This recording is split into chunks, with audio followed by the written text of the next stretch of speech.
Bismillahirrahmanirrahim. Assalamualaikum warahmatullahi wabarakatuh.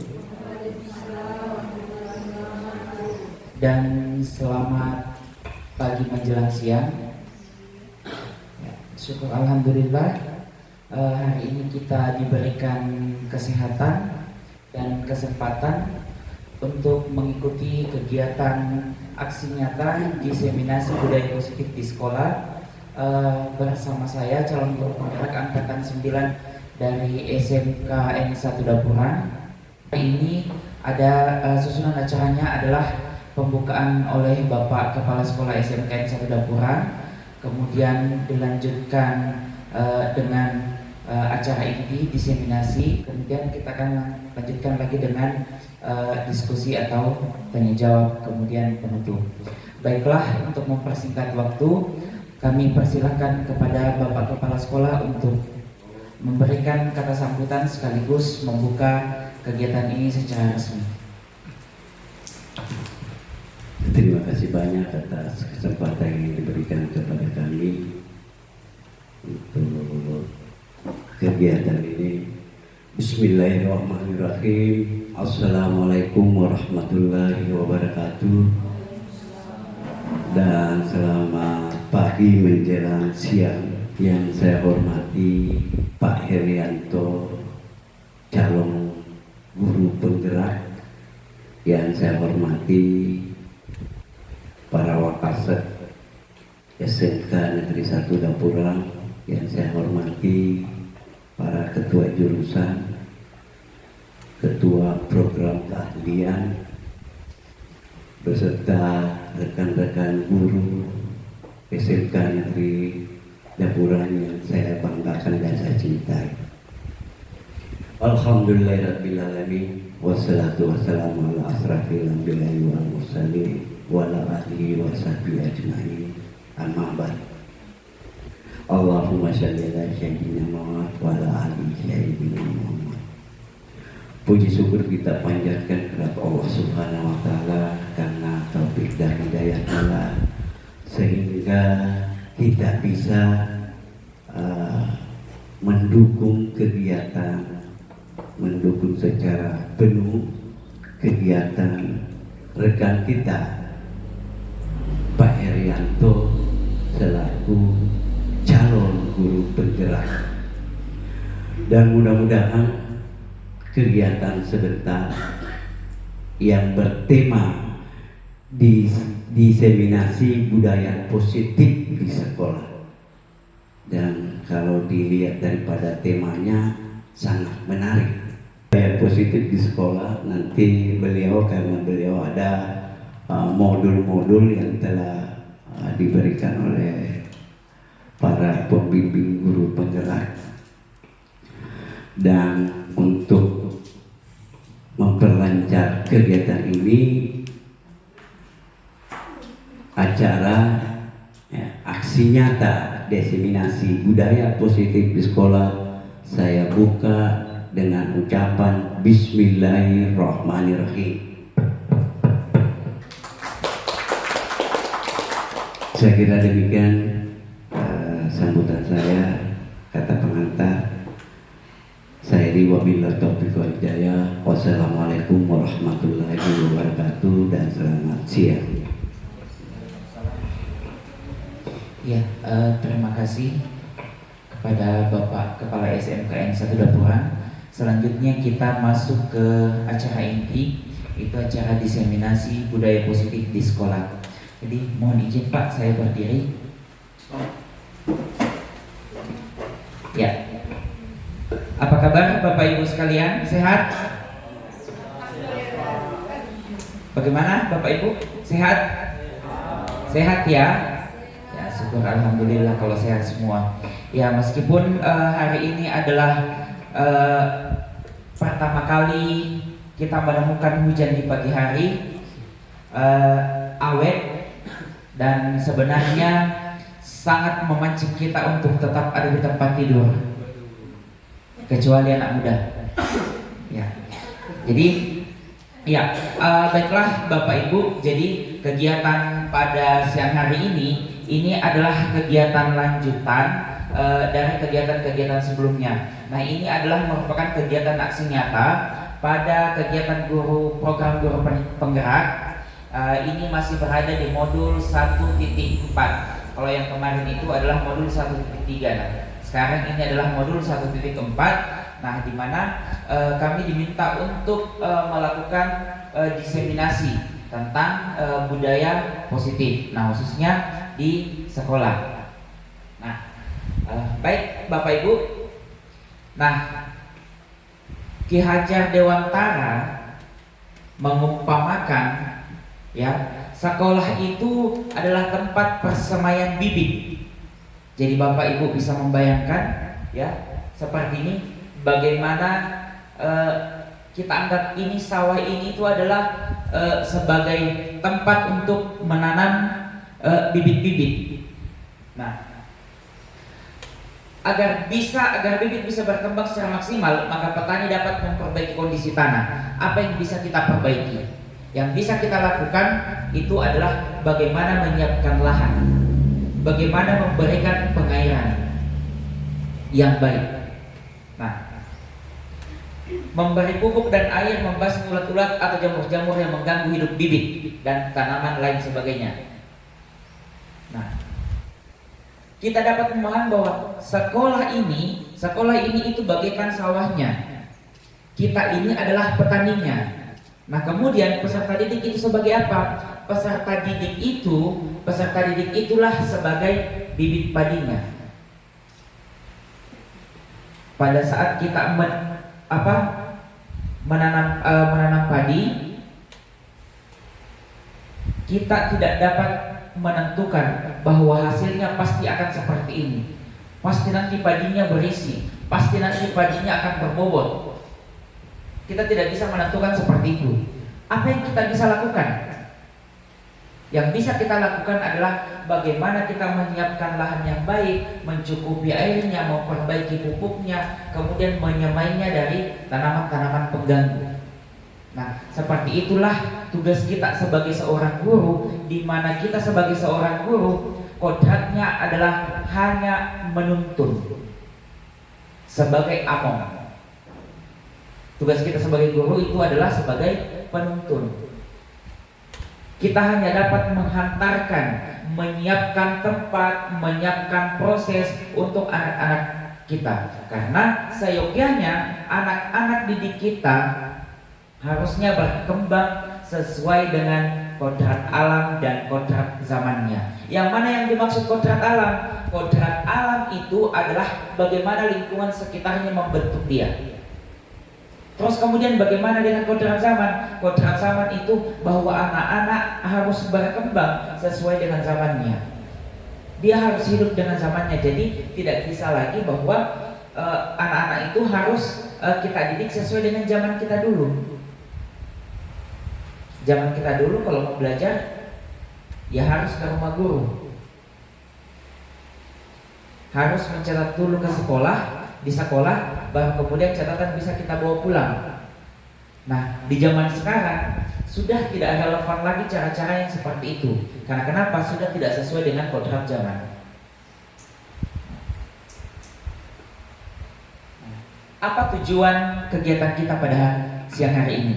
Yaitu adalah untuk menumbuhkan budaya positif di sekolah dengan meyakini nilai-nilai kebajikan universal serta menciptakan murid yang merdeka dan mempunyai disiplin kuat sesuai profil pelajar Pancasila. Nah, inilah tujuan kita pada siang hari ini. Kemudian ini masa. Nah, ini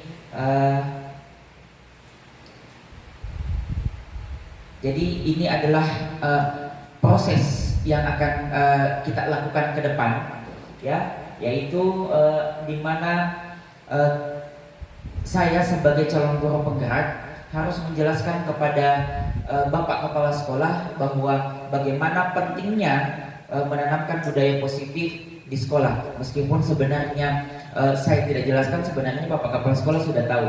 Nah, kemudian yang kedua adalah saya harus mampu berkolaborasi dan berkoordinasi kepada rekan-rekan guru, khususnya wali kelas, untuk membuat yang namanya keyakinan kelas. Jadi ini adalah target kita ke depan. Kemudian memantau, merefleksi dan mengevaluasi apa yang sudah kita buat di bagian kedua. Kemudian apa tolak ukurnya? Nah, tolak ukur atau tolak ukur keberhasilan kegiatan ini itu adalah di mana siswa sudah dapat melaksanakan keyakinan kelas yang telah disepakati bersama dengan kesadaran diri. Nah, di sini nanti sebentar kita akan ketemu dengan hal-hal baru yang membuat mungkin Bapak Ibu akan mungkin dalam hati kecilnya merasa protes, merasa tidak setuju, dan nanti akan ada penjelasannya. Ya. Jadi ini dulu bagaimana caranya siswa dapat melaksanakan keyakinan kelas, ya, bersama dengan yang disepakati bersama dengan kesadaran diri. Jadi tanpa paksaan lagi, tanpa harus dihukum, tanpa harus diberikan imbalan, ya, dan penuh tanggung jawab serta terwujudnya kebiasaan-kebiasaan baik dalam diri siswa sehingga tercermin karakter profil pelajar Pancasila. Jadi intinya adalah bagaimana kemudian kita dapat menuntun siswa untuk menumbuhkan rasa-rasa tanggung jawab di dalam dirinya dalam melakukan sesuatu. Jadi contoh misalnya sampah di depannya, kalau kita masih pakai aturan yang dapat sampah tidak dipungut didenda. Nah, hal-hal seperti itu yang harus kita hilangkan. Apa yang akan kita tumbuhkan? Tanpa ada aturan, tanpa ada paksaan, secara sadar siswa itu ketika melihat sampah dia akan pungut karena dia meyakini, karena keyakinannya bahwa sampah yang berserakan itu akan membuat lingkungan kita menjadi kotor. Kemudian kita akan melakukan rencana-rencana perbaikan, kemudian mengevaluasi kesepakatan kelas yang telah dibuat secara berkala. Jadi kesepakatan kelas yang sudah dibuat itu kemudian akan dievaluasi, karena bisa saja kesepakatan kelas itu hari ini dibuat, besok kita perbaiki, besoknya lagi kita perbaiki, itu bisa saja terjadi, ya. Kemudian menempatkan diri pada posisi kontrol manajer. Nah, ini posisi kontrolnya kita sebagai seorang guru, nanti kita akan jelaskan juga sebagai manajer secara konsisten dan berkelanjutan. Kemudian menerapkan segitiga restitusi, keyakinan kelas, posisi kontrol, kemudian segitiga restitusi. Kemudian berkolaborasi, tidak boleh lepas ini, tidak boleh hilang, karena ternyata kalau kita sendiri bekerja bisa saja itu tujuannya tercapai, tetapi apakah efektif atau tidak? Dan ternyata tanpa kita teliti pun sudah sangat jelas bahwa ketika kita berkolaborasi, bekerja secara bersama-sama untuk mewujudkan sesuatu, itu rasanya akan lebih ringan dan hasilnya juga adalah merupakan hasil kerjasama semua anggota tim.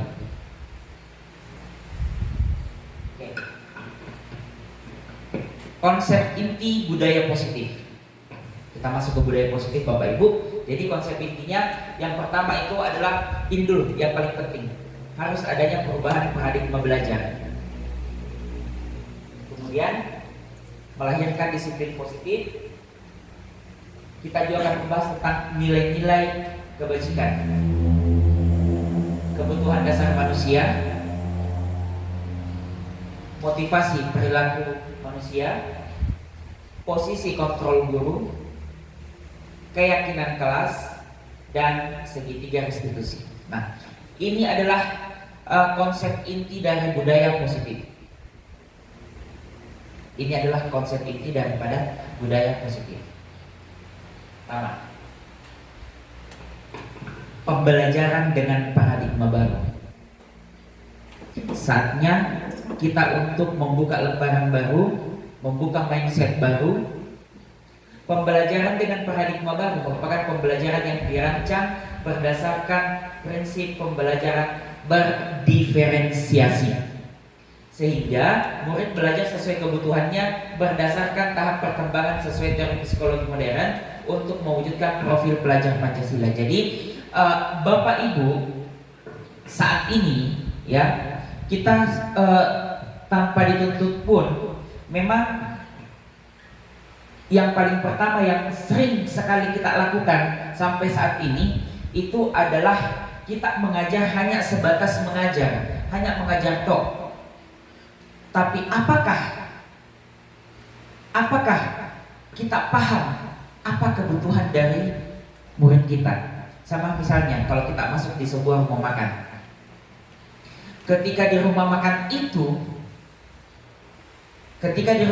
itu kita tidak bisa bertanya, saya mau makan ini, saya mau makan ini, kira-kira bagaimana perasaannya. Jadi ketika kita masuk makan, mau masuk di rumah makan, langsung disuguhi saja tanpa bertanya, tanpa ini yang punya warung ini paham tidak saya mau makan apa, paham tidak bahwa saya alergi apa, paham tidak bahwa saya tidak bisa ini dan itu.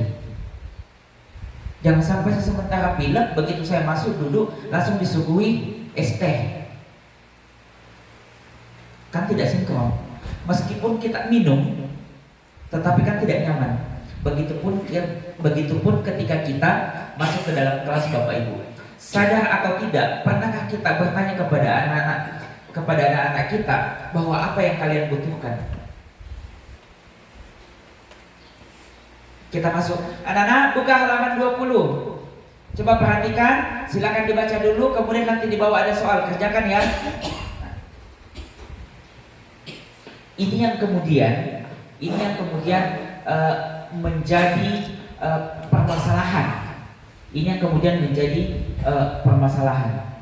Nah, makanya pada budaya positif ini salah satunya itu adalah dengan adanya membuka paradigma baru. Nah, prinsipnya adalah pembelajaran berdiferensiasi. Nah, tujuannya adalah ini.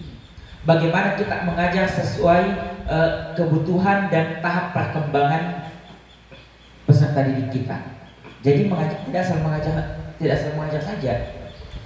Yang belum lancar membaca dengan yang sudah lancar membaca, kemudian sama-sama kita suruh untuk merangkum sebuah buku, yang menderita yang mana? Otomatis yang belum lancar membaca. Anak-anak, itu nanti halaman 21 sampai halaman 23. Di situ ada artikel, silakan kalian rangkum. Kalau yang lancar membaca mungkin aman-aman saja, tapi yang tidak lancar membaca bagaimana kira-kira?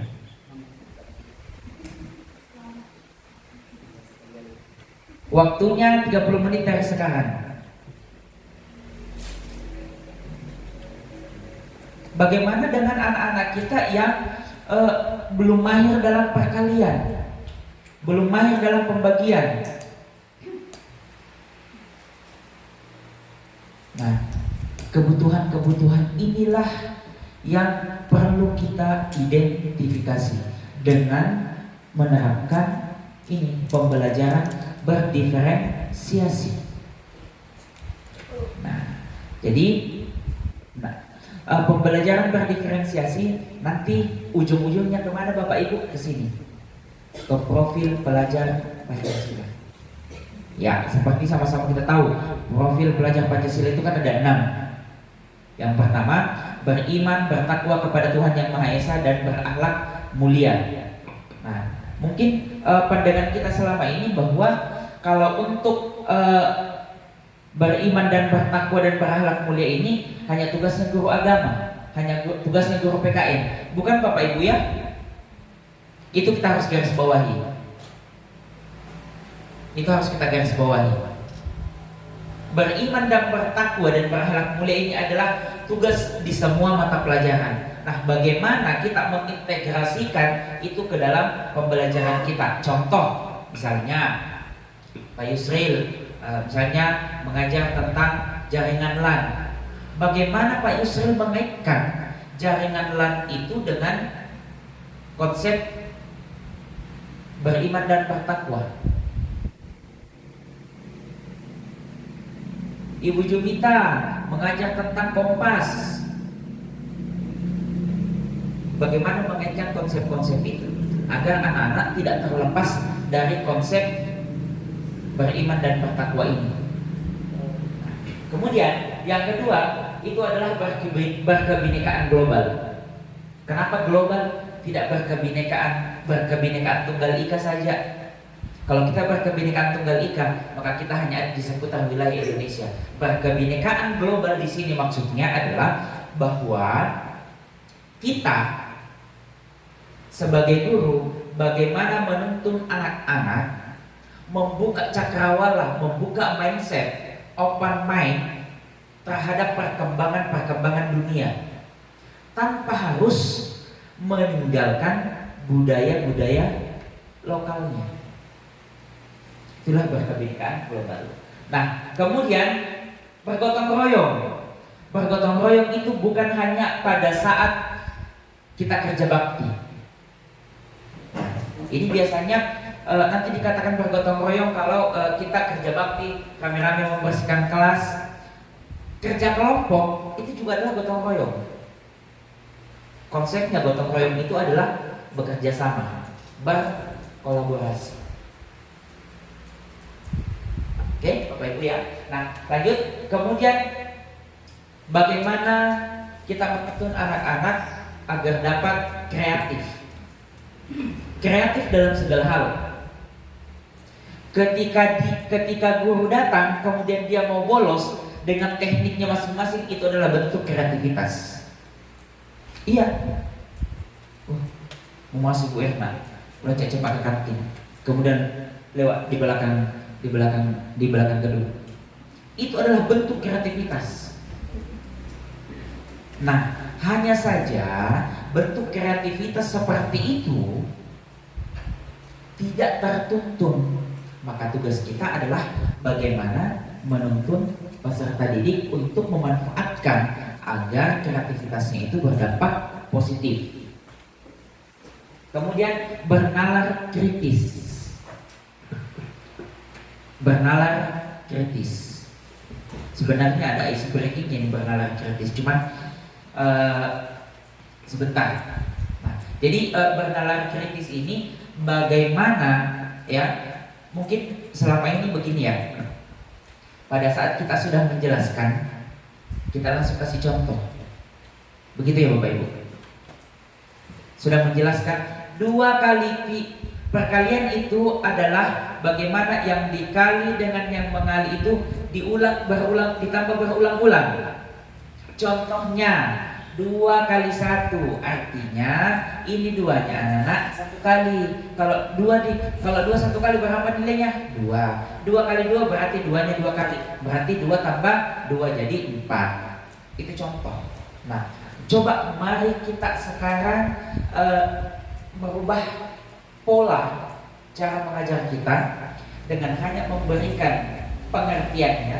Perkalian pembagian adalah pengurangan berulang-ulang. Apakah langsung dikasih contoh? Sebaiknya jangan. Biarkanlah anak-anak dulu yang bernalar. Langsung kasih 10 bagi 2. Jadi itu yang dimaksud dengan bernalar kritis. Anak-anakku, sholat itu 5 kali dalam sehari semalam. Contohnya apa?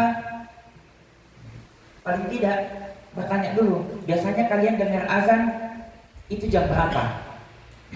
Anu Pak, belum muncul matahari. Tidak lama itu muncul matahari, bunyi dulu azan baru muncul. Berarti dia sudah tahu bahwa waktu bunyinya azan gini. Anu Pak, pas lapar-laparnya perut siang.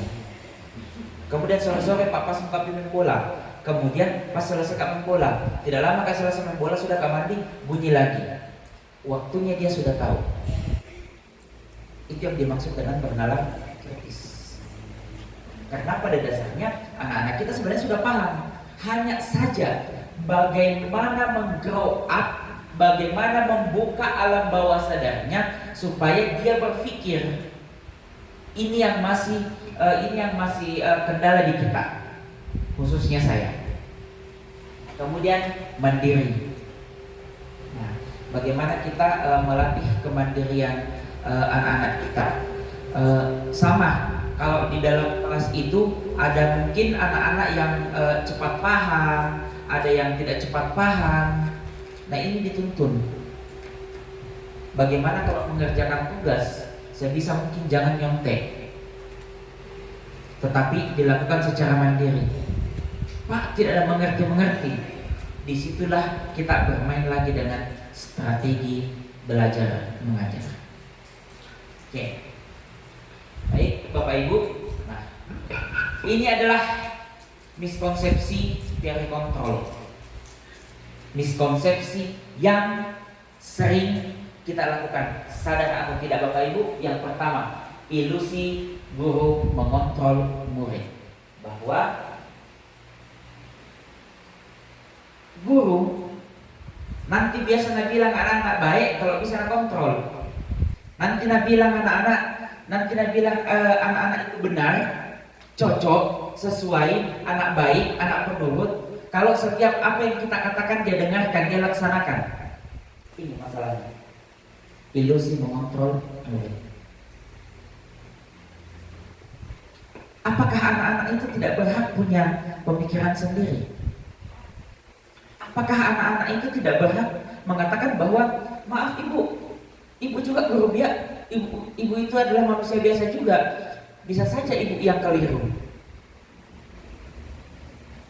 Nah, makanya kalau saya sering melakukan begini.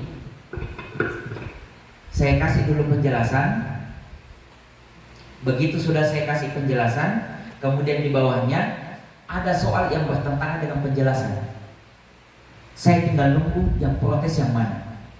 Selain dia bernalar kritis bahwa apa yang saya katakan di penjelasan itu, apa yang sudah saya jelaskan, dia tidak serta-merta mengikuti. Pak, kalau begitu berarti diajar anak-anak membangkang. Bukan itu konsepnya. Selanjutnya, ilusi bahwa kritik dan membuat rasa bersalah mampu menguatkan karakter. Kita selalu berpikir bahwa dengan menasehati anak-anak dengan cara mengkritik perbuatannya, kelakuannya, pakaiannya, sehingga membuat dia merasa bersalah, kita selalu berpikir bahwa dengan seperti itu anak-anak itu akan mengalami penguatan karakter. Baik Bapak Ibu, kita lanjut. Ya, ilusi bahwa semua penguatan positif, efektif dan bermanfaat. Tidak selalu. Kemudian ilusi bahwa orang dewasa berhak memaksa.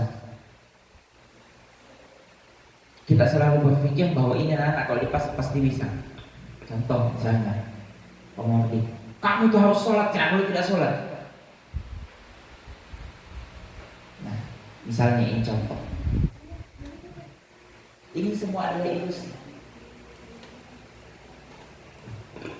Mengubah paradigma stimulus respon ke teori kontrol. Kita akan lihat perbedaannya Bapak Ibu. Nah, ini yang harus kita lihat perbandingannya. Bagaimana sebuah stimulus respon, realitas kebutuhan kita sama. Kita selalu berpikir bahwa anak-anak itu kebutuhannya dalam kelas sama. Teori kontrol mengatakan bahwa realitas atau kebutuhan kita berbeda-beda. Jadi anak-anak tidak bisa disamaratakan bahwa kamu harus jago matematika, kamu jago matematika, kamu jago matematika, kamu jago matematika. Kebutuhan mereka tidak sama. Ada yang mencintai dan doyan matematika, oh jelas sampai kemanapun dia akan mengajarnya. Tetapi yang cinta olahraga tidak akan peduli dengan matematika. Kebutuhan kita berbeda. Pak, kalau begitu bagaimana? Jadi itu anak jangan belajar matematika. Tidak begitu konsepnya guys. Tidak seperti itu konsepnya. Tetap dia harus belajar matematika. Karena kenapa? Di olahraga itu ada matematika. Kira-kira kalau disuruh mengukur lapangan pakai matematika enggak? Pasti ada matematikanya. Kemudian semua orang melihat hal yang sama. Nah, ini juga yang perlu kita kita sadari sebagai seorang guru, bahwa apa yang kita tampilkan di depan siswa, apa yang kita jelaskan, tidak akan sama semua pemahamannya. Padahal sama kalau misalnya saya sudah menjelaskan bla bla bla bla bla sekian. Oh ya Arsal, bagaimana? Iya betul sekali. Karena penjelasannya yang dia ulangi adalah sama dengan yang saya jelaskan. Krishna beda, diketahui sama temannya. Salah. Belum, tidak. Itu bukan sebuah kesalahan. Itu adalah proses. Karena kenapa? Pandangannya Arsal dengan pandangannya Krishna bisa saja berbeda dalam memaknai apa yang telah saya jelaskan. Bisa saja dia bilang, oh maksudnya itu Pak, tadi saya maksudku begini. Nah, berarti pada dasarnya dia tidak salah. Tetapi memang pandangannya berbeda, karena setiap siswa itu pasti memiliki pandangan yang berbeda. Kemudian kita coba mengubah orang agar berpandangan sama dengan kita. Nah ini, kita selalu berpikir bagaimana caranya saya melihat bunda itu. Saya melihat bunda itu adalah usia 22 tahun. Saya memaksa semua. Ada yang melihat 17 tahun. Tidak Pak salah. Kita bilang 22, 17 tahun itu. Pokoknya usia SMA. Nah, ini apa yang harus kita lakukan? Kita berusaha memahami pandangan orang lain. Jadi tidak mesti harus selalu sama. Apa yang kita lihat, pandangan kita terhadap sesuatu itu tidak mesti harus selalu sama. Oke, Bapak Ibu, selanjutnya perilaku guru dilihat sebagai satu kesalahan. Nah, kita selalu melihat kalau anak-anak bolos, pasti kita menganggap nakal mentung itu. Kita selalu melihat bahwa itu sesuatu yang salah. Anak-anak bicara tidak sopan dengan kita selalu menghakimi bahwa anak-anak ini kurang ajar. Nah, di teori kontrol mengatakan ketika anak-anak bolos, pasti dia punya tujuan. Ada tujuannya pasti. Ya. Cuman selama ini di pandangan kita adalah bahwa anak-anak itu kalau bolos pasti salah. Ada tujuannya. Anak walinya Pak Muwardi tidak datang di sekolah, malah sementong ini anak. Iya. Ketika kita melihat anak-anak main game di bawah salib, dia tidak masuk pelajaran, ada tujuannya. Yang kita harus garis bawahi bahwa setiap perilaku yang ditampilkan oleh setiap anak itu memiliki tujuan. Ketika dia main game di bawah salib, tidak mau masuk di mata pelajaran, meskipun dia tahu bahwa kita masuk, dia tetap tidak masuk. Disitulah kemudian kita harus mengambil cermin, kemudian kita melakukan refleksi. What happened with me? Ada apa dengan saya? Artinya ketika kita mengajar, mungkin saja kita belum terlalu seksi di depan matanya anak-anak. Seksi dalam artian berarti tidak ada sesuatu yang menarik. Artinya game itu jauh lebih menarik dibanding penampilan kita dalam kelas. Makanya saya selalu berusaha memperbaiki body, tapi ternyata belum mampu. Makanya selalu masih ada yang bolos. Ya, jadi Bapak Ibu, setiap yang dilakukan oleh anak-anak, misalnya kayak di sekolah, tinggal baju dalamnya saja, pakai dalam baju kaos, dia buka baju seragamnya. Awalnya saya juga melihat bahwa itu sesuatu yang salah, itu keliru, itu tidak taat aturan, itu salah. Tapi setelah saya mempelajari ini di teori kontrol mengatakan bahwa selalu saya kembali, setiap saya melihat sesuatu yang salah menurut saya selalu kembali bahwa setiap yang dilakukan oleh anak-anak itu dia memiliki tujuan. Tujuannya apa? Nanti kita akan bahas. Kemudian kita selalu melihat bahwa orang lain bisa mengontrol saya, atau setiap siswa selalu mengatakan, hey, siswa mulai datang, malasku deh, Artinya dia berpikir bahwa anak-anak itu merasa bahwa dia bisa dikendalikan oleh orang lain. Itu adalah hal yang sangat keliru. Harusnya bagaimana Bapak Ibu? Dia harus yakin bahwa hanya dirinya sendirilah yang mampu mengontrol dirinya. Nah, makanya kenapa biasa kadang terjadi perkelahian.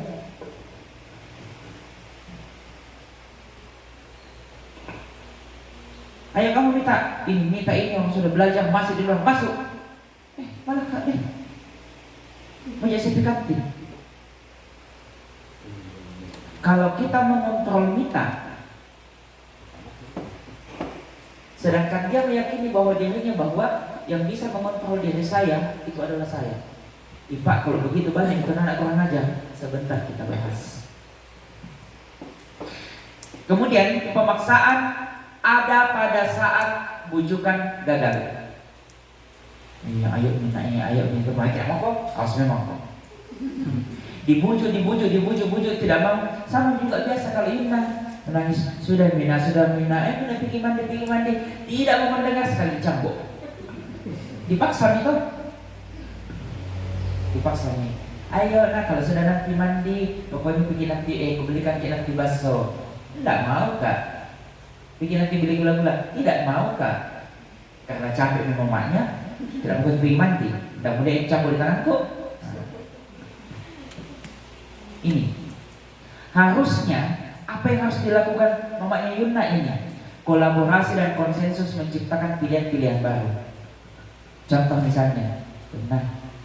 Siapa nanti mau temani Kibobo nak kalau tidak mandi pasti busuk kita. Lakukan terus kolaborasi. Begitupun juga ketika kita menghadapi murid kita. Di stimulus respon hanya ada dua pilihan.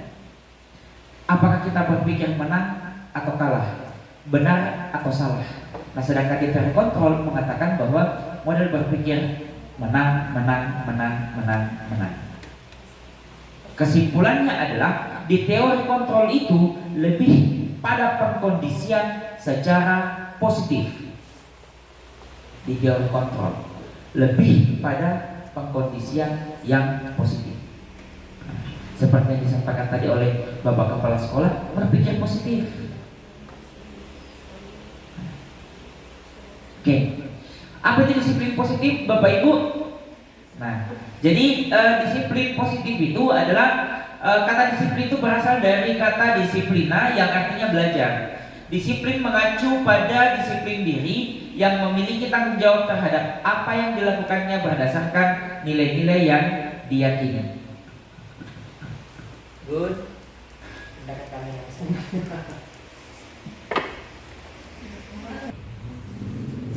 Nah, jadi disiplin Bapak Ibu kata kuncinya ini belajar.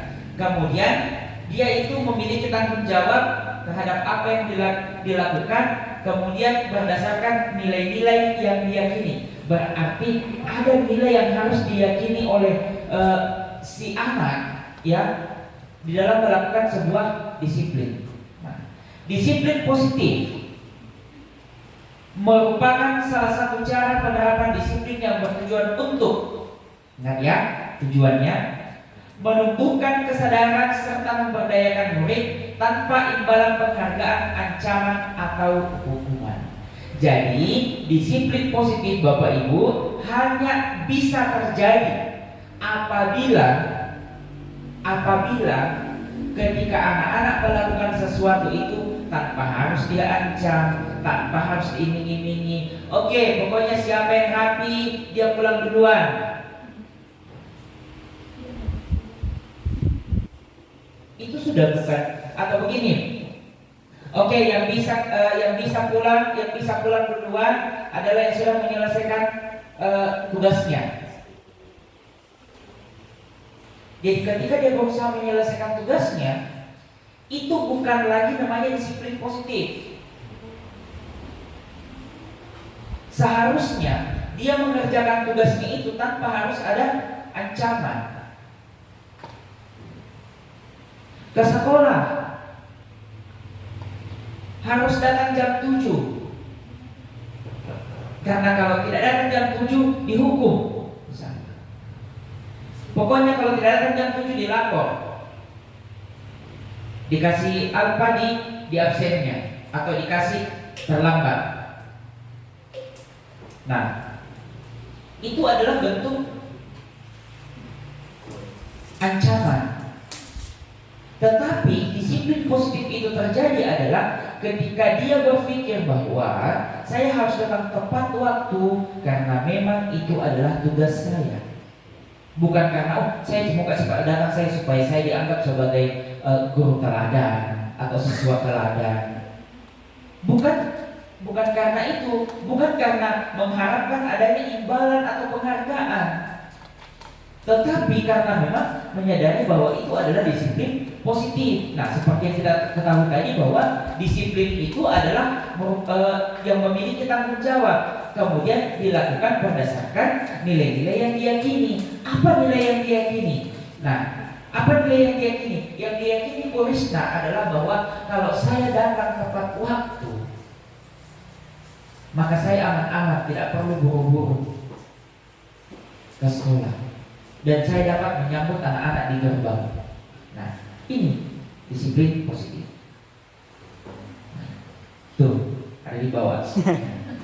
Sebagai pendidik, tujuan kita adalah menciptakan peserta didik yang memiliki disiplin diri, ya, sehingga mereka berperilaku mengacu kepada nilai-nilai kebijakan universal dan memiliki motivasi intrinsik dalam perubahan perilaku ke arah yang lebih baik.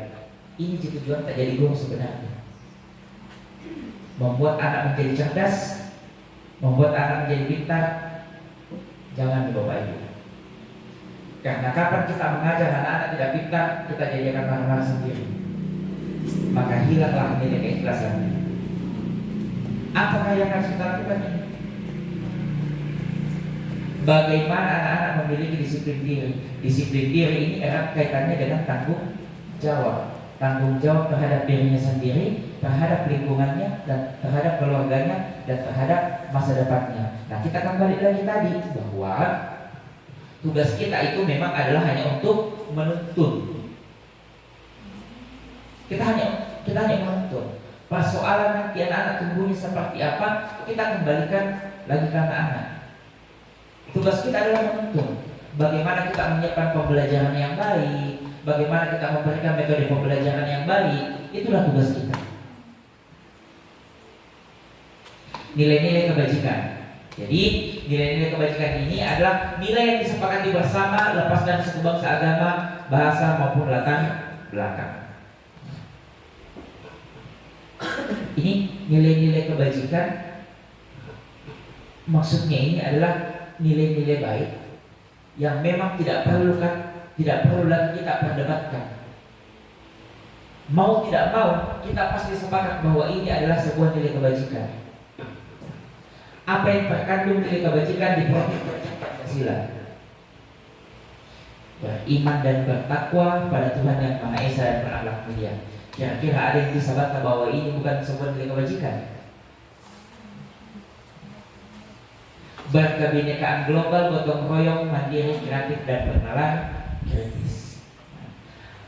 Ibu Primary Years Program atau PYP.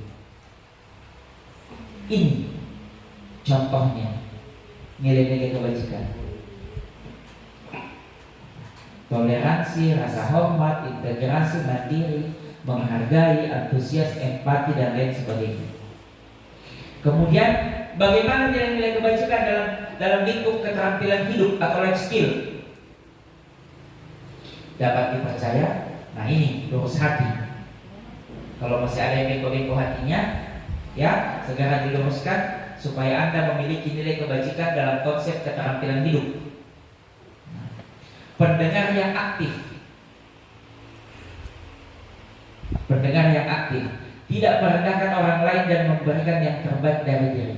Artinya kita sebagai guru, nah ini life skill kita sebenarnya yang paling enak sekali kita lakukan ini ke anak-anak yang ini, memberikan yang terbaik dari diri. kita memaksimalkan apa yang ada dalam diri kita yang kita berikan kepada anak-anak. Kemudian kita masuk ke materi kebutuhan dasar manusia. Sebelum kita lanjut, Bapak Ibu bisa kita berdiri sebentar.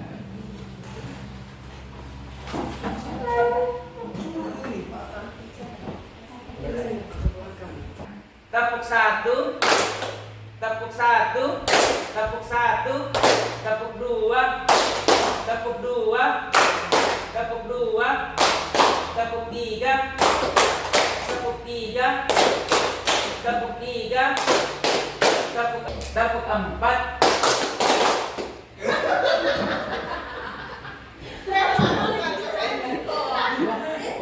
Ya, oke, tepuk lima. Dua kali tepuk lima.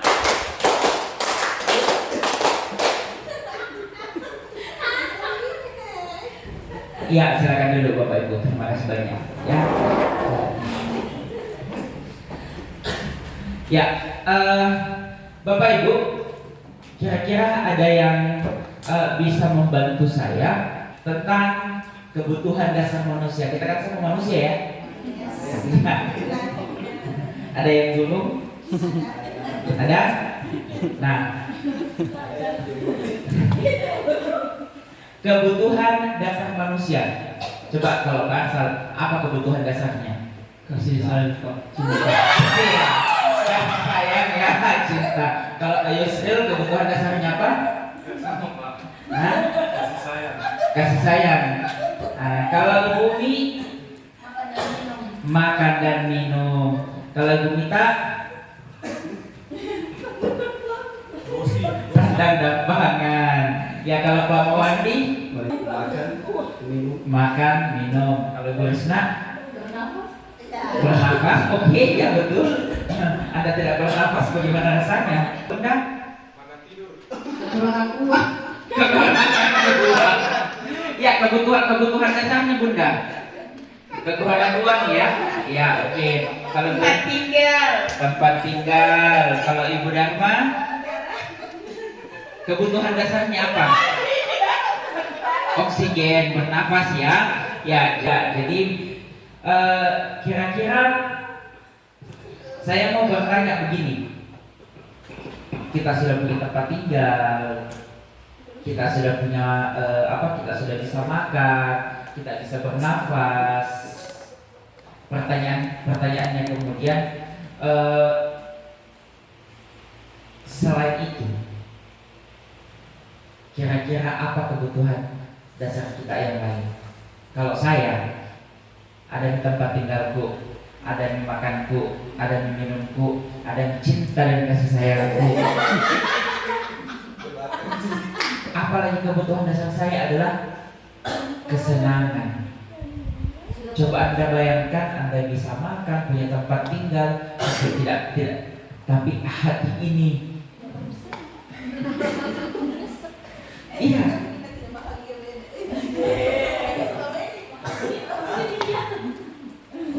kesenangan. Ya, mohon itu dimaklumi. Ya, manusiawi. Oke. Kebutuhan dasar manusia adalah segala sesuatu yang kita lakukan untuk mendapatkan apa yang kita inginkan. Jadi segala sesuatu yang kita lakukan untuk mendapatkan apa yang kita inginkan. Kita mau apa? Sehingga kita melakukan itu. Itulah kebutuhan dasar kita. Bukan kebutuhan dasar kita itu bukan bukan apa yang telah kita dapatkan. Bukan apa yang sudah kita dapatkan. Ya. Nah, seluruh tindakan yang kita lakukan memiliki tujuan tertentu, dan semua usaha terbaik yang kita lakukan adalah dalam rangka agar kebutuhan dasar kita terpenuhi dengan baik. Oke. 5 kebutuhan dasar manusia. Yang pertama, bertahan hidup.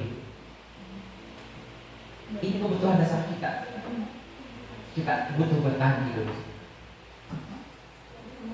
Kemudian kita butuh kasih sayang dan rasa diterima.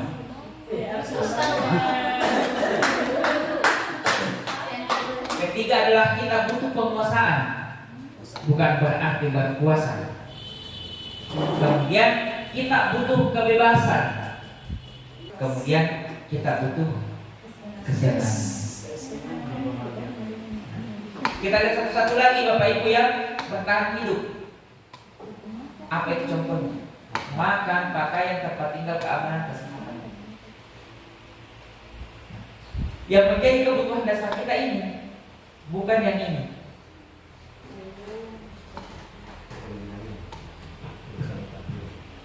Kebutuhan dasar kita itu yang ini Bapak Ibu. Yang ini, bertahan hidup. Ini adalah alat untuk bertahan hidup. Alat yang kita gunakan untuk memenuhi kebutuhan dasar kita. Kemudian rasa kasih sayang dan rasa diterima. Rasa diterima, dipedulikan, berbagi, kerjasama menjadi bagian dalam kelompok. Nah, sama kalau kayak begini terkadang ini kita mengambil contoh kasus ya. Di dalam kelas temannya lagi asik-asik kerja tugas, mencatat apa segala macam. Ada saja yang suka datang mencuke-cuke, ada saja yang suka datang mengganggu. Butuh diperhatikan. Makanya biasa kita bilang ini caparnya. Terkadang kita menilai itu adalah salah. Jadi begini tadi Bapak Ibu, seperti yang di pembahasan sebelumnya, bahwa setiap yang anak murid kita lakukan itu memiliki tujuan. Tujuannya apa? Tadi mereka bolos itu dia memiliki tujuan. Dia memiliki tujuan untuk apa? Bermain game. Kenapa dia bermain game? Apa yang tidak terpenuhi dari kebutuhan dasarnya? Kalau kebutuhan dasar hidup kita sudah terpenuhi semua, maka kita akan normal-normal saja. Tapi kalau ada kebutuhan dasar yang tidak terpenuhi, maka kita akan banyak-banyak bertingkah.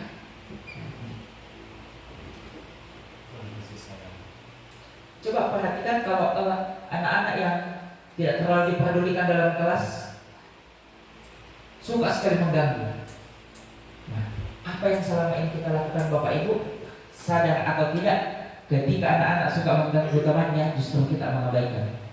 Padahal dia membutuhkan rasa, Guru saya juga perhatikan Kak. Secara tidak langsung. Inilah tugas kita. Tadi di pembelajaran berdiferensiasi dikatakan bagaimana kita mengetahui kebutuhan dasar murid. Kemudian penguasaan. Anak-anak perlu dijaga harga dirinya. Inilah yang biasa kita sebut dengan bully, yang menjatuhkan harga diri. Kamu itu nak, kau tommi bodoh, kau tommi ongol, malas kau lagi, maka hancurlah. Maunya itu nak, kalau kita itu jarang ke sekolah, belajar mungkin juga sama teman tak. Maksud hati kita itu adalah sangat baik, tetapi ada hal yang kita langgar. Keinginan untuk dianggap memimpin dan berprestasi diakui. Anak-anak butuh pengakuan, kebebasan, mandiri, memiliki pilihan. Metode mengajar kita, bahan atau konten mengajar kita sangat penting untuk kita buat secara variatif. Contoh misalnya, bahasa Indonesia. Mapel bahasa Indonesia. Materinya adalah tentang biasanya apa? Menganalisis paragraf. Apa itu ya? Menemukan misalnya tentang ide-ide pokok. Menemukan ide-ide pokok. Kalau kita tahu kebutuhan dasarnya siswa tak di dalam kelas, asalkan hobinya olahraga, cari saja artikel tentang olahraga, kemudian itu yang dia baca. Dharma hobinya tentang masak-memasak. Carilah artikel tentang masak memasak. Kemudian di artikel itu dia cari ide-ide pokoknya. Tapi kalau bahan bacaan kita atau konten yang kita sediakan untuk anak itu semua untuk olahraga, maka yang merdeka hanya asal, yang lain itu terintimidasi. Bagi yang tidak suka olahraga. Tapi coba kalau kita kasih itu artikel sesuai dengan minatnya masing-masing. Nah, kemudian, ini anak-anak butuh kebebasan, di mana mereka harus bisa mandiri, memiliki pilihan, mencoba hal yang baru, mampu mengendalikan arah dirinya. Kemudian kesenangan, anak-anak butuh bermain, humor, antusiasme, tertawa. Ini yang dibutuhkan. Jadi Bapak Ibu, ya, sadar atau tidak, ini adalah kebutuhan dasar setiap manusia. Bertahan hidup, kasih sayang dan rasa diterima, penguasaan, kebebasan dan kesenangan. Yang mana contohnya ini dibawa Bapak Ibu. Ya. Jadi Bapak Ibu sekalian, ini adalah selanjutnya kita akan membahas tentang motivasi perilaku manusia. Apa yang membuat kita melakukan hal tersebut? Apa yang membuat anak murid kita melakukan tersebut? Nah, ada dua motivasi yang selalu muncul, yaitu motivasi ekstrinsik dan intrinsik. Ekstrinsik itu adalah motivasi yang berasal dari luar, sedangkan motivasi intrinsik itu adalah motivasi yang berasal dari dalam. Nah, yang seperti apa itu motivasi ekstrinsik? Yang berasal dari luar adalah untuk menghindari ketidaknyamanan. Untuk menghindari ketidaknyamanan, akhirnya anak-anak melakukan itu. Contoh misalnya, hei, kalau terlambat lagi pergi sekolah tuh diomeli kak lagi. Kalau terlambat lagi pergi sekolah dihukum kak lagi. Itu adalah motivasi ekstrinsik. Motivasi yang berasal dari luar, bukan karena dasar keyakinannya. Dalam hatinya menggerutu, itu adalah motivasi ekstrinsik. Selain karena ketidaknyamanan atau karena takut dihukum, ini juga untuk mendapatkan imbalan. Yes, sebentar Ibu Umi datang, mau saya belajar deh Pak, kalau bisa menjawab langsung didapat ikan cupang. Ini mengharapkan imbalan, mengharapkan penghargaan dari orang lain. Pak, apakah itu salah? Apakah salah kalau kita memberikan imbalan ke anak-anak ketika dia bisa menjawab soal? Bagaimana Bapak Ibu? Menurut Bapak Ibu, salah atau tidak? Hah? Tidak. Oke. Nah, itu dia. Oke. Pemberian penghargaan atau imbalan secara berlebih itu jatuhnya adalah motivasi ekstrim. Apa yang dari dalam dirinya ini? Untuk menjadi orang yang mereka inginkan dan menghargai diri sendiri dengan nilai-nilai yang mereka percaya. Jadi anak-anak melakukan sesuatu itu bukan karena paksaan dari luar, bukan karena takut dihukum, bukan karena bukan karena mengharapkan nanti dikasih nilai tambah, tetapi dia melakukan karena ini yang berasal dari dalam, bahwa mereka ingin menjadi orang-orang yang memang bagus kalau rajin Ki, memang bagus kalau sering Ki kerja tugas supaya banyak ditahu. Sama dengan pada saat sudah jam sholat, saya jam 12. Kau orang sini, sudah sholat lagi ini. Saya kumpul lagi, saya panggil orang tuamu. Iya Pak, akhirnya pergi sholat. Karena kenapa? Takut mendapatkan hukuman. Hardian cepat-cepat pergi sholat. Kita tahu bagus di nilai agama nanti Pak tuh. Masih motivasi dari luar. Datang alif, sholat, meskipun tidak ada orang, dia sendiri. Kenapa? Memang yang lahirnya dia motivasi dari intrinsik.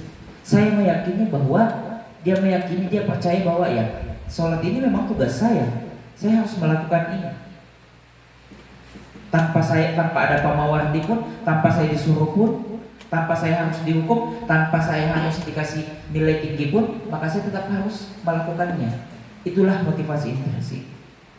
Nah, tugas kita Bapak Ibu adalah bagaimana meminimalisir ini. Kalau menghilangkan sama sekali saya belum terlalu yakin, tapi kalau meminimalisir saya yakin kita bisa. Dan bagaimana membudayakan ini? Bagaimana membudayakan ini? Sama jangan saya lihat. Kalau saya perhatikan ada memang anak-anak rajin sekali kerja tugas. Mau salah mau benar, pokoknya nggak geso saja. Yang penting ada anak kumpul. Saya mulai curiga, apakah memang dia karena rajin atau bagaimana?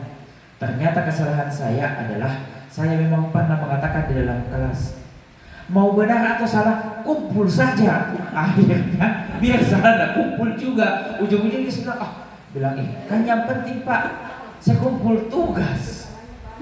Nah, ternyata dia termotivasi ini, takut dihukum, takut rendah nilainya. Makanya biasa kumpul saja. Jadi dia tidak berpikir lagi bagaimana dia menyelesaikan itu soal, bagaimana menyelesaikan itu tugas dengan sebaik-baiknya. Dia tidak berpikir ke situ lagi. Sudah tidak ada motivasi intrinsiknya. Nah, ini yang harus kita bangun.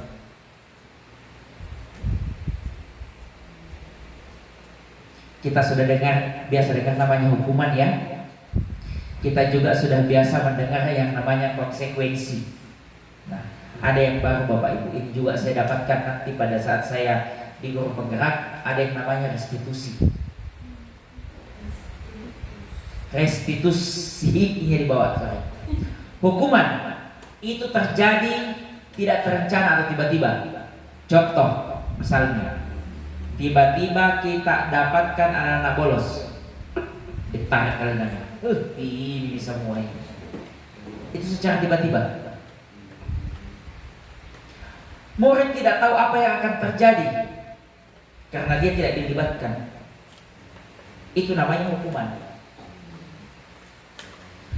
Berupa hukuman fisik atau psikis. Kemudian konsekuensi. Konsekuensi itu yang bagaimana? Dia itu terencana dan disepakati sesuai aturan. Ya, contohnya tata tertib. Itu konsekuensi. 5 kali kau tidak masuk, dalam 1 bulan dipanggil orang tuamu. Itu konsekuensi. Murid dibuat tetap tidak nyaman. Sikap guru selalu memonitor murid. Nah, di restitusi apa yang terjadi? Ini proses menciptakan kondisi bagi murid untuk memperbaiki kesalahan. Proses kolaboratif yang mengajarkan murid untuk mencari solusi sendiri. Ini sebenarnya Bapak Ibu, restitusi ini sering kita lakukan, cuman kita tidak sadar. Dan terkadang kita melakukan proses restitusi itu tidak sempurna, tidak selesai. Akhirnya dia tidak komplit. Ada 5 posisi kontrol guru. Ya. Kalau Ibu Susi biasanya di mana Ibu Susi? Sebagai apa? Pemantau. Sebagai penghukum. Oh iya. Nah. Kalau Pak Arsal sebagai teman. Paling sering itu kita di sini. Penghukum, teman, pembuat rasa bersalah dan pemantau. Saya juga begitu. Paling sering kita berputar di sini. Penghukum.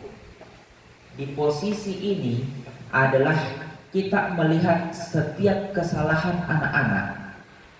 Setiap kesalahan murid kita itu hanya bisa diselesaikan dengan hukuman. Kalau terlambat lagi masuk, Ustaz 5 kali. Tapi kalau misalnya begini, mata pelajaran penjas sementara di lapangan, terlambat Aldo datang, baru dikasih dihukum Aldo sama Pak Arsal keliling lapangan 3 kali. Apakah itu menghukum? Apakah itu posisi menghukum?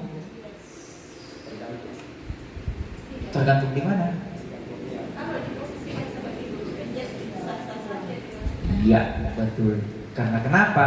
Konsep materinya dengan yang dilakukan oleh anak nyambung, maka dia tidak berada pada posisi sebagai penghukum. Pak Arsal tidak berada pada posisi penghukum. Nah, contoh yang penghukum itu adalah Pak Mawardi. Misalnya pelajaran agama, Aldo terlambat datang, disuruh push up. Nah, sedangkan Pak Mawardi itu membahas tentang mandi wajib. Kan tidak ada hubungannya mandi wajib dengan push up. Nah, kemudian sebagai teman, kita terkadang mengendalikan siswa itu, memposisikan diri kita sebagai teman. Ini yang paling sering saya lakukan. Tapi terkadang output terakhirnya ini itu anak-anak jadi kayak petotoai, karena nangkep bagi temannya. Kemudian pemantau. Pokoknya ini yang paling tahu tentang tata tertib sekolah ini, pasal ini. Pokoknya sedikit-sedikit malakah. Sepatu kenapa tidak warna hitam? Kemudian pembuat rasa bersalah. Anak-anak dinasehati dengan membuat dia merasa, Dharma, kalau begitu kita harus bagaimana gitu masa depan tak? Tidak kasihan sama orang tua tak? Niat hati kita adalah bagaimana kita menyadarkan anak-anak. Tetapi niat kita itu berdampak buruk. Iya, kalau dia tanggapi positif. Kalau dia tanggapi negatif, sekali jam mau saja sekolah nih. Dan pada begini terus ke sekolah, nah orang tua proses saja sekali berarti mau ke sekolah. Ya karena dia merasa bersalah. Bagaimana dengan manajer?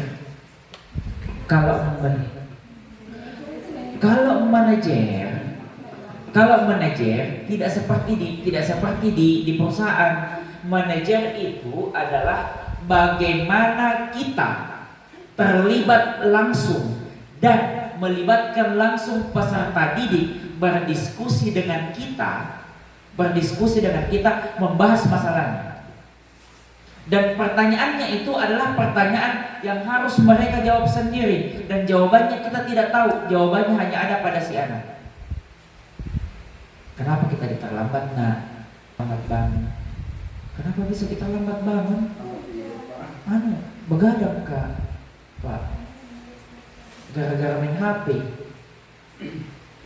Nah, kira-kira begini nak, ini kan kau terlambat gara-gara terlambat bangun. Kau terlambat bangun gara-gara suka main HP. Kira-kira apa yang bisa kamu lakukan supaya kau tidak terlambat bangun? Jangan kira hanya main HP. Kalau begitu jangan main HP lagi. Keliru. Yang benarnya adalah kira-kira apa yang bisa kau lakukan supaya kau tidak terlambat bangun. Paling dia bilang, si Pak salah 7 kunci yang penting tidak main HP Kak. Nah, jawab sendiri. Selama ini apa yang kita lakukan? Mau tahu Jipale kalau main HP kalau terlambat kau bangun, makanya jangan main HP lagi. Itu yang sering kita lakukan, sadar atau tidak. Tetapi dalam posisi manajer yang kita lakukan adalah apa kira-kira nak yang bisa kamu lakukan supaya kamu tidak terlambat lagi bangun.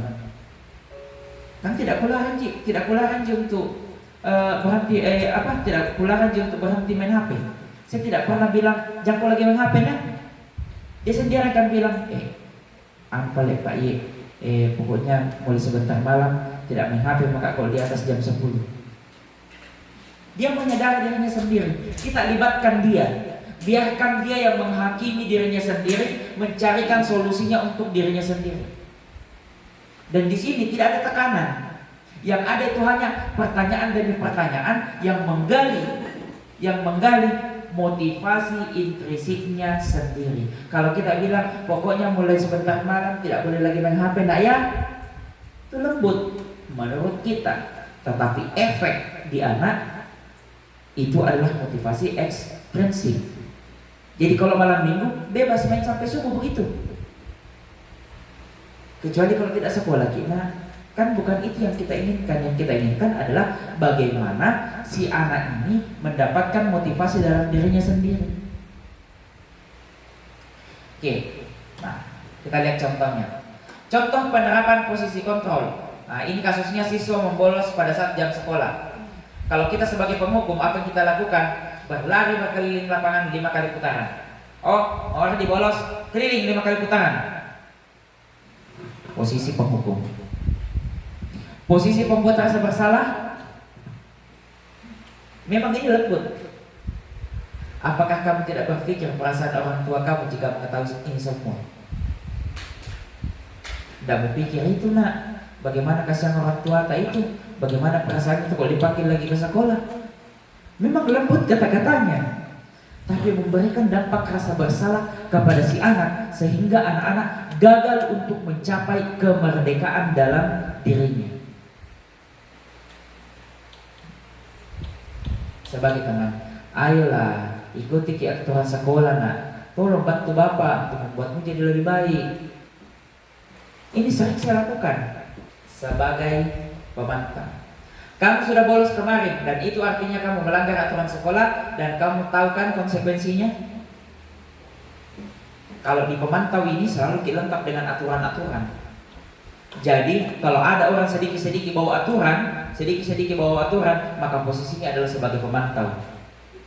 Kemudian untuk sebagai posisi manajer, nah ini yang seharusnya dan semestinya kita lakukan. Siswa membolos pada saat jam sekolah, apa yang kita lakukan? Pertanyaannya ini, apakah kamu tahu kesalahanmu? Iya Pak, tahu. Apa itu nak? Bolos kak kemarin. Oke. Kira-kira bagaimana caranya kau perbaiki itu kesalahanmu? Apa yang membuat kita bolos nak? Pak, selalu kak ngajak temanku. Oh iya. Kira-kira bagaimana caranya supaya tidak ajak kau lagi temanku pada saat jam sekolah? Kalau jam di luar sekolah sembarangan, pada saat jam sekolah kira-kira apa yang bisa kamu lakukan supaya tidak ketemu itu? Pak, kan kalau pergi ke sekolah selalu kak lewat di belakang, temanku kumpul di belakang, lewat di depan maka besok Pak. Berarti ada keinginan dari dalam dirinya sendiri mencarikan solusi atas permasalahan apa yang dia alami. Sekarang, yuk kita lihat posisi kontrol. Apakah aku? Apa kira-kira Bapak Ibu? Saya kecewa dengan kamu. Kalau Bu Dharma? Ibu Mi? Membuat merasa bersalah. Kalau Pak Yusril? Kalau Bu Resna mungkin punya jawaban lain? Membuat rasa bersalah, ya. Oke, kita lanjut. Posisi kontrol. Apakah aku? Kamu tidak pernah benar melakukannya. Kau tuh salah terus saya bekerja. Tidak pernah benar. Ini tuh salah terus lagi. Padahal gampang lagi poin. Kenapa itu selalu begini? Ini posisi kontrol apa? Ibu Erna? Membuat rasa bersalah. Kalau Bunda? Oh sama Bu Erna ya. Nah, kalau Pak Mawardi? Sama. Bumi? Pemantau. Oke? Yang lain? Ayo coba dianalisis baik-baik. Kamu tidak pernah benar melakukannya.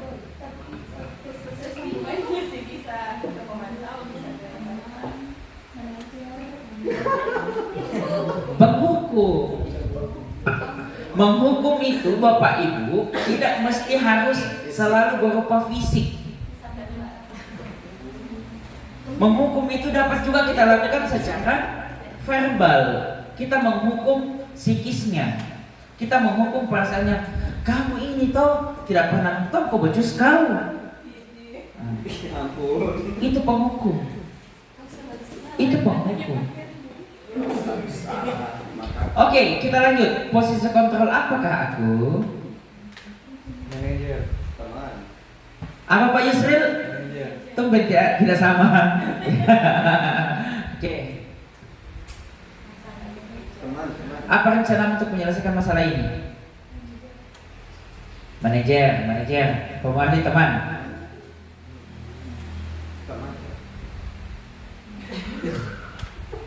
Kalau Ibu Mita? Teman ya, kalau Bu Risna pemantau. Kalau Bunda pemantau juga. Ibu Mi gimana? Sebagai apa kira-kira? Kalau Pak Arsal sebagai manajer. Kita lihat jawabannya. Sebagai manajer. Ya. Kemudian kita lanjut. Posisi kontrol apakah aku? Satu jawabannya yaitu teman. Oke. Nah, kamu tidak pernah mendapat nilai jika tidak mengerjakan tugas. Pemantau. Analisanya, ayo.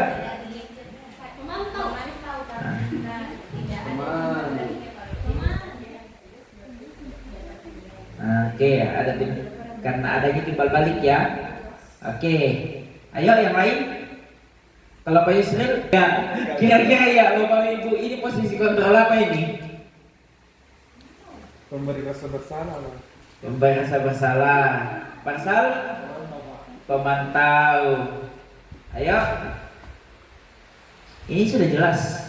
Kamu tidak pernah mendapat nilai jika tidak mengerjakan tugas. Aturannya, kalau Anda mengerjakan tugas maka Anda mendapat nilai. Kalau tidak mengerjakan tugas berarti tidak mendapat nilai. Makanya sebagai pemantau. Kita ke materi baru. Keyakinan kelas. Keyakinan kelas. Mengapa keyakinan kelas? Kenapa bukan peraturan kelas? Ayo Bapak Ibu, ada yang bisa sharing? Kenapa kita sebaiknya menggunakan keyakinan kelas, bukan peraturan kelas? Silakan. Ayo, silakan. Kalau aturan biasanya ada hukuman atau sanksi. Ada hukuman atau sanksi. Kalau keyakinan berarti apa yang harus kita lakukan supaya kelas itu dari dalam diri. Dari dalam dirinya. Ya, kalau berarti intinya kalau peraturan kelas itu dia motivasinya ekstrinsik, kalau keyakinan kelas motivasinya intrinsik. Oke, Bapak Ibu, saya mau bertanya. Pasal kalau ke pasar kayu Ki, kenapa kita pakai helm? Karena melindungi kepala, Pak. Karena melindungi kepala. Kalau Pak Yusril, Cuman iya. Iya, silakan. Misalnya ditanya, iya. itu yang bahaya, Pak. Biasa pakai helm karena bilang ada di polisi. Nah, oke. Ya, kalau Ibu Mita, kenapa pakai helm ke sekolah? supaya terhindar dari namanya kecelakaan. Terhindar dari kecelakaan. Berarti kalau pakai helm kita sudah pasti tidak celaka ya. Ya juga sih. Jadi kenapa apa yang memotivasi Anda sehingga Anda harus pakai helm? Atau gini deh, pergi ke pasar kayu, kenapa Anda harus pakai helm?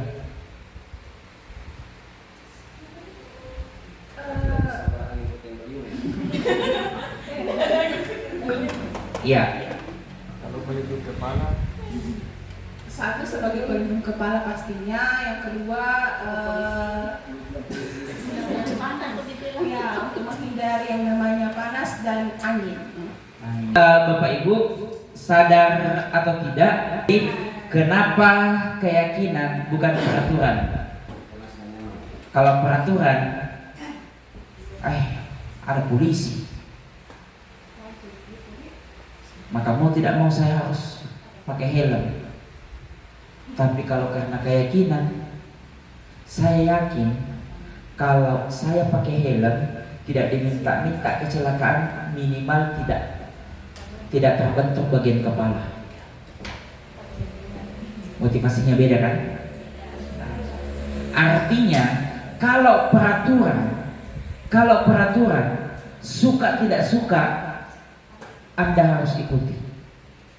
Tapi kalau keyakinan tidak ada yang tidak disuka, pasti disuka semua. Karena kenapa? Kita meyakini. kita meyakini.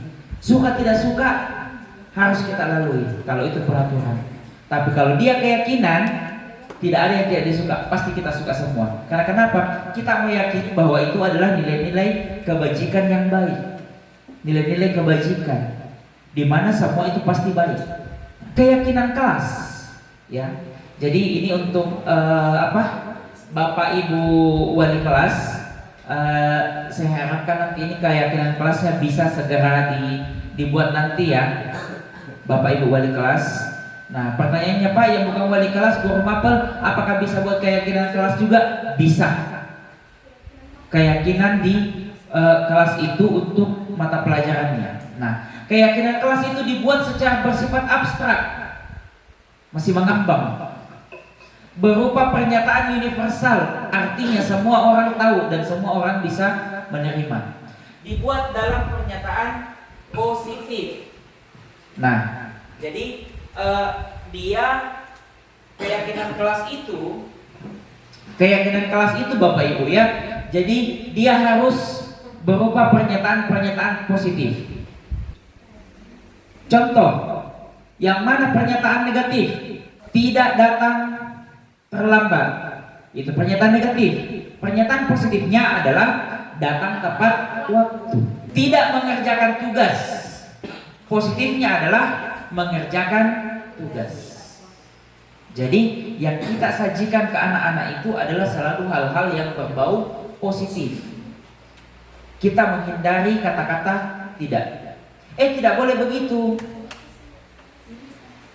Sebaiknya jangan begitu. Kalau dia berada pada posisi antara. Kemudian ini sedikit saja agar mudah diingat, jangan terlalu banyak. Disiplin, tanggung jawab. Ada kemarin saya sudah buat di kelas 12 TKJ. Saya sudah sempat buat kemarin itu. Kemudian sesuai dengan kondisi kelas dan sekolah sehingga mudah diterapkan. Jangan sampai kita terlalu sibuk buat di keyakinan kelas yang wow, cetar, membahana, ternyata tidak sesuai dengan kondisi sekolah kita. Jadi kita menganalisis dulu. Sama, kalau misalnya di sini kondisinya lagi yang lebih real. Kondisi siswa kita di sini adalah pada hari-hari tertentu atau tanggal-tanggal tertentu dia pasti tidak ke sekolah karena harus panen. Jadi dia harus tinggalkan sekolahnya. Jadi kalau misalnya aturan kelasnya masuk belajar setiap hari sekolah. Sedangkan ada kondisi yang tidak bisa kita elakkan. Mau tidak mau dia harus tidak hadir. Memberikan informasi jika berhalangan hadir ke sekolah. Itu contoh keyakinan, karena keyakinan kelas ini intinya adalah pada saat dijalankan dia merasa nyaman. Bukan karena terpaksa, bukan karena takut dihukum, bukan karena ada imbalan. Itu keyakinan kelas. Bedanya dengan peraturan. Nah, semua warga sekolah atau kelas dilibatkan saat membuat keyakinan kelas. Jadi libatkan ke semua anak. Tidak boleh aturan itu hanya 2 atau 3 orang saja, ketua kelas dengan dengan sekretaris itu saja yang berembuk, kemudian itu jadi keyakinan kelas. Keliru. Tetapi semua harus hadir. Karena kenapa? Kembali kita teori kontrol mengatakan bahwa pandangan kita tidak selalu sama dengan orang lain. Nah, kita masuk ke materi segitiga restitusi. Apa yang segitiga restitusi? Itu adalah suatu proses dialog yang dijalankan oleh guru agar dapat menghasilkan murid yang mandiri dan bertanggung jawab. Itu gunanya segitiga restitusi. Apa yang terjadi di segitiga restitusi Bapak Ibu? Segitiga restitusi ini ada 3 tahap. Yang pertama adalah menstabilkan tindakan, kemudian validasi tindakan yang salah, kemudian menanyakan keyakinan. Insya Allah Bapak Ibu, kalau ini yang kita lakukan, saya coba menggali dan coba menganalisa beberapa permasalahan dengan menggunakan segitiga restitusi. Kalau kita ini lakukan secara lengkap dan konsisten, saya rasa penyelesaian masalahnya itu akan jauh lebih baik, hasilnya jauh lebih baik. Kita lihat, menstabilkan tindakan berdasarkan prinsip bahwa membuat kesalahan adalah bagian dari proses pembelajaran. Bukan membuat kesalahan itu adalah sebuah dosa. Yang ada selama ini, setiap anak-anak berbuat kesalahan, kita menghakimi, begitu memang itu anak itu nak sekali memang anu. Nah, kita tidak mengajarkan bahwa kesalahan yang dia buat itu adalah sebuah proses pembelajaran. Artinya, kita lebih mengambil makna dari apa yang telah kesalahan dari apa yang telah dia lakukan. Ini kan kamu tadi berkelahi, bagaimana rasanya? Ya sakit lah Pak. Oh ya malu juga Pak. Apa pelajaran yang dia diambil hikmahnya? Bahwa dia harus menghargai orang lain, tidak menyakiti orang lain, agar dia juga dihargai dan tidak disakiti. Ada proses pembelajaran di dalamnya. Nah, apa yang bisa kita bilang sama anak? Berbuat salah itu nak wajar sih. Ke manusia biasa jadi juga. Yang biasa, kamu itu berkelahi kau lagi. Itu terus semua kalau bikin kau gara-gara lipstick lagi berkelahi kau lagi. Tidak ada manusia yang sempurna. Ketika anak melakukan kesalahan, Bapak Ibu silahkan diamati redaksi kalimatnya di atas ini. Kata-katanya ini ketika anak-anak berbuat kesalahan, pada saat kita lagi emosi-emosinya, bagaimana kita bisa mengucapkan ini dengan lembut.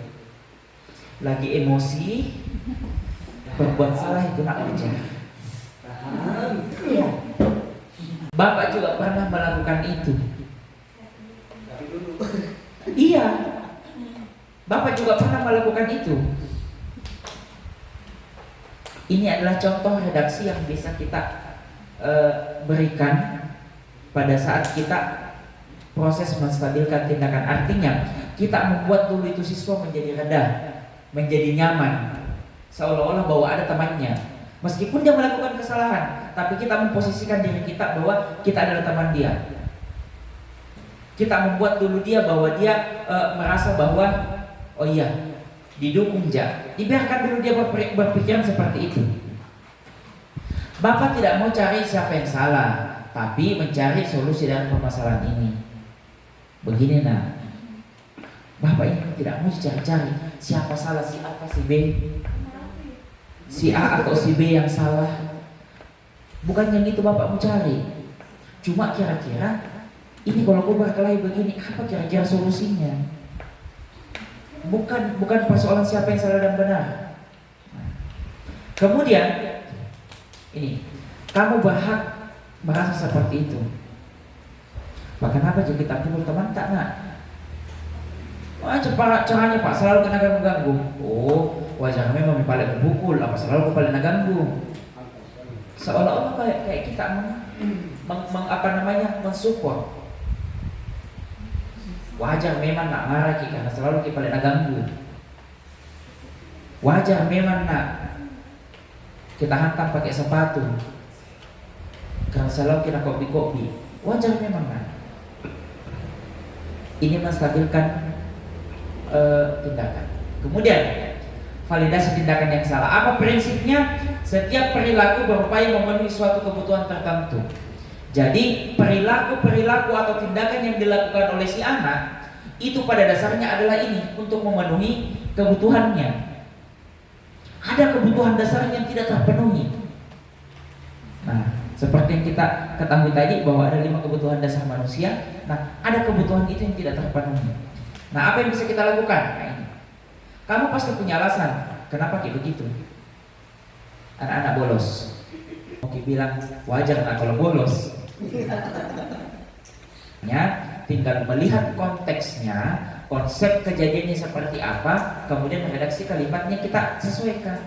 Contoh, Yusri bolos. Kita langsung ditanya. Jangan lagi bilang wajar nak kalau bolos. Yang ada adalah bapak juga dulu ke sekolah tertentu bolos.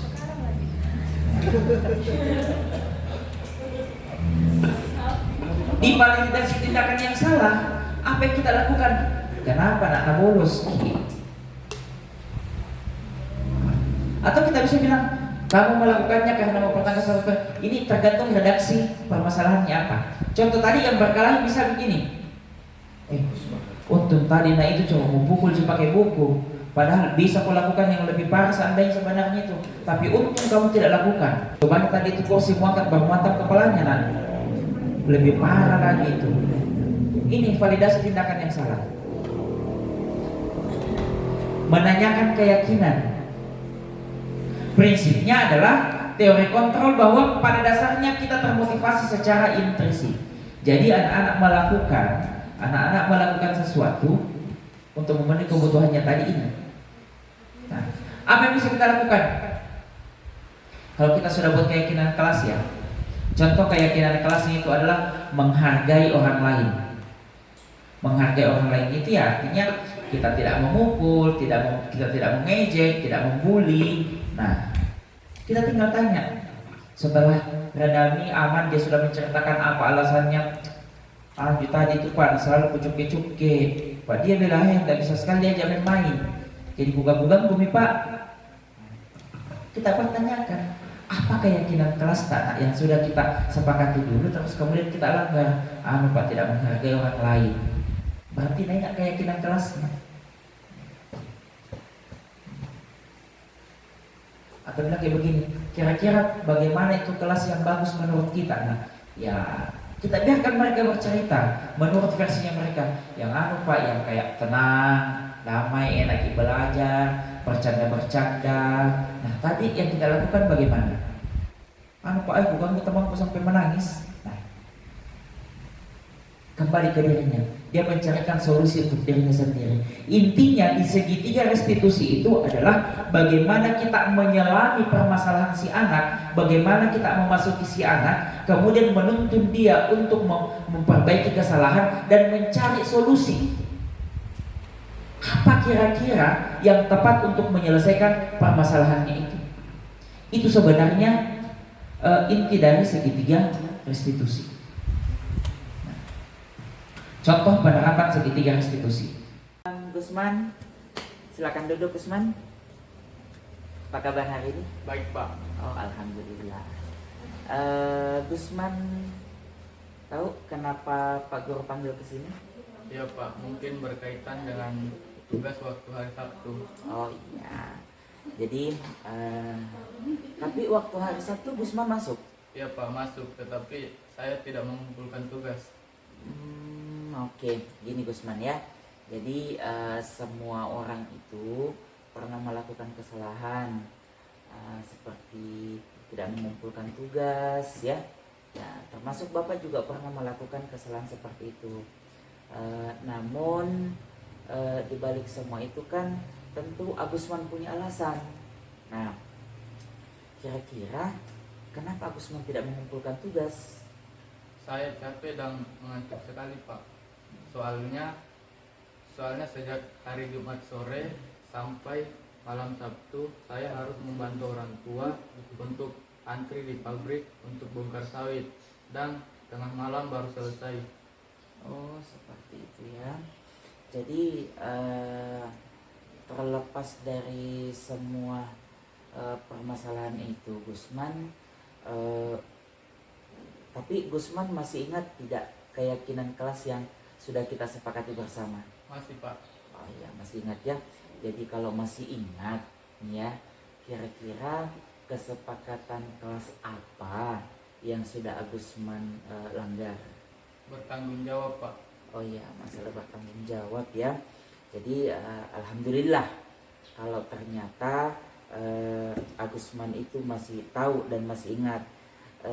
Jadi kira-kira dari permasalahan Agusman ini, kira-kira Gusman punya solusi tidak untuk masalah ini? Iya Pak. Pertama, saya minta maaf karena tidak mengumpulkan tugas. Kedua, saya akan mengatur waktu lagi untuk membantu orang tua agar saya punya waktu tidur yang cukup, dan akan saya berkomunikasi dengan orang tua saya, Pak. Oke. Dan yang ketiga, saya akan mengerjakan tugas yang kemarin dan akan segera saya kumpulkan sebelum jam pulang nanti. Oh iya, jadi bagus sekali ya.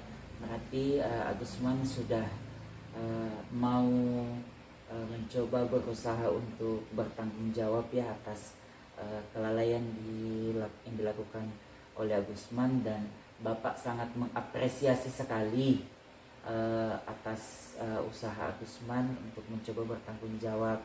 Jadi mohon itu untuk segera dilaksanakan Gusman ya. Jadi sekarang Gusman bisa kembali ke kelas. Terima kasih, Pak. Ya. Saya permisi dulu. Iya, silakan. Ya, jadi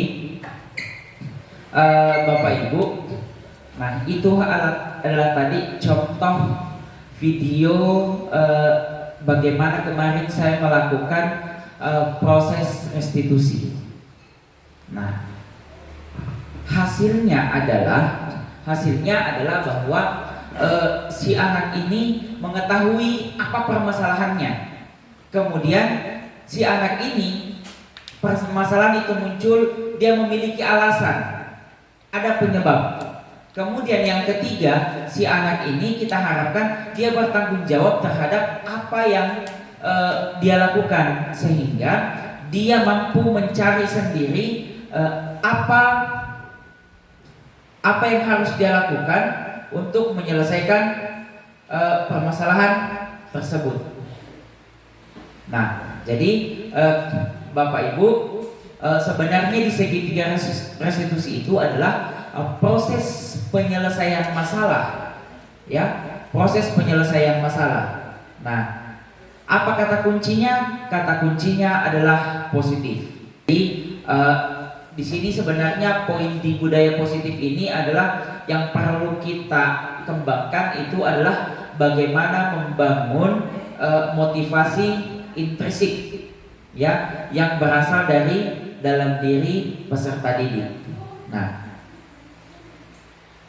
sebagai bahan penutup pada kegiatan kita pada hari ini adalah bahwa dalam penerapan program disiplin positif hendaknya guru memiliki ini yang harus dimiliki oleh seorang guru, memiliki standar kepribadian, kemudian profesional dan sosial yang baik, pribadi, sosial dan profesional.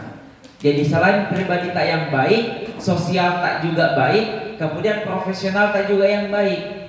Kemudian di mana guru mampu merefleksi dirinya.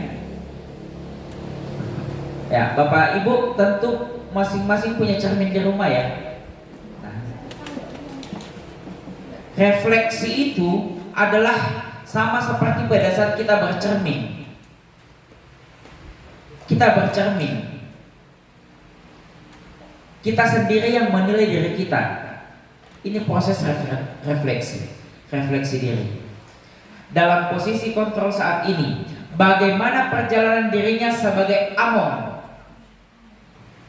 atau sebagai manajer yang menuntut murid-muridnya menjadi insan yang mandiri, merdeka dan bertanggung jawab. Bapak Ibu, saya sangat mengharapkan komitmen untuk Bapak Ibu wali kelas ya, agar untuk sesegera mungkin kita bisa sama-sama membenahi kelas kita masing-masing, khususnya membangun keyakinan kelas.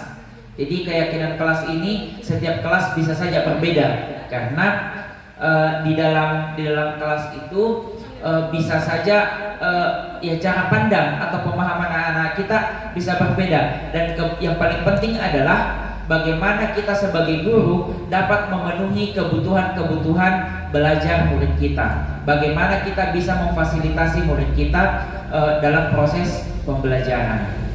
Ya. Nah, kemudian Bapak Ibu, keyakinan kelas Tidak mesti bahwa hari ini kita buat dan itu akan berlaku selamanya. Tidak mesti. Bisa saja baru satu minggu kita buat keyakinan kelasnya, kemudian itu dirubah kembali. Bisa saja seperti itu. Kenapa? Karena keyakinan kelas itu kan yang menjalankan adalah para warga kelas. Ketika merasa ada yang tidak sesuai atau perlu dievaluasi, maka kita perlu melakukan evaluasi atau kita perlu melakukan peninjauan kembali. Jadi dia tidak bersifat bahwa itu tetap dan tidak bisa diganggu-gugat. Ya, baiklah, Bapak Ibu, terima kasih atas partisipasinya pada siang hari ini. Terima kasih atas supportnya terhadap kegiatan-kegiatan yang saya lakukan sebagai calon guru penggerak untuk kegiatan diseminasi budaya positif di sekolah pada siang hari ini.